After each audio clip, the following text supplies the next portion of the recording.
Hit ചിത്രങ്ങളിലൂടെ മലയാളികൾക്ക് പ്രിയങ്കരനായ സംവിധായകൻ ഷാഫി അന്തരിച്ചു.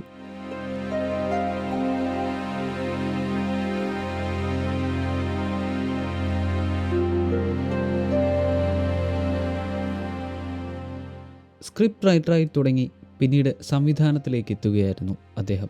ഒരു കാലത്ത് എല്ലാവരെയും കുടുകുടാ ചിരിപ്പിച്ച കല്യാണരാമൻ, തൊമ്മനും മക്കളും, മായാവി, പുലിവാൽ കല്യാണം, ചട്ടമ്പിനാട്, ചോക്ലേറ്റ്, മേരിക്കുണ്ടൊരു കുഞ്ഞാട്, മേക്കപ്പ് മാൻ, അങ്ങനെ 18ഓളം സിനിമകളാണ് അദ്ദേഹം സംവിധാനം ചെയ്തത്. രാജസേനൻ സംവിധാനം ചെയ്ത ദില്ലിവാല രാജകുമാരൻ എന്ന സിനിമയിൽ അസിസ്റ്റന്റ് ഡയറക്ടറായാണ് സിനിമാ ജീവിതം തുടങ്ങിയത്. പിന്നീട് നിരവധി ചിത്രങ്ങളുടെ തിരക്കഥാകൃത്തായും അസിസ്റ്റന്റ് ഡയറക്ടറായും തുടർന്ന അദ്ദേഹം പിന്നീട് ജയറാം, ലാൽ എന്നിവർ പ്രധാന കഥാപാത്രങ്ങളായി എത്തിയ വൺ മാൻ ഷോ എന്ന സിനിമയിലൂടെയാണ് അദ്ദേഹം സ്വതന്ത്ര സംവിധായകനായി എത്തിയത്. അവിടുന്ന് അങ്ങോട്ട് അദ്ദേഹത്തിൻ്റെ ഹിറ്റ് സിനിമകളുടെ ഒരു നിര തന്നെയായിരുന്നു. 1968 ഫെബ്രുവരിയിൽ എറണാകുളം പുല്ലേപ്പടിയിലായിരുന്നു അദ്ദേഹം ജനിച്ചത്.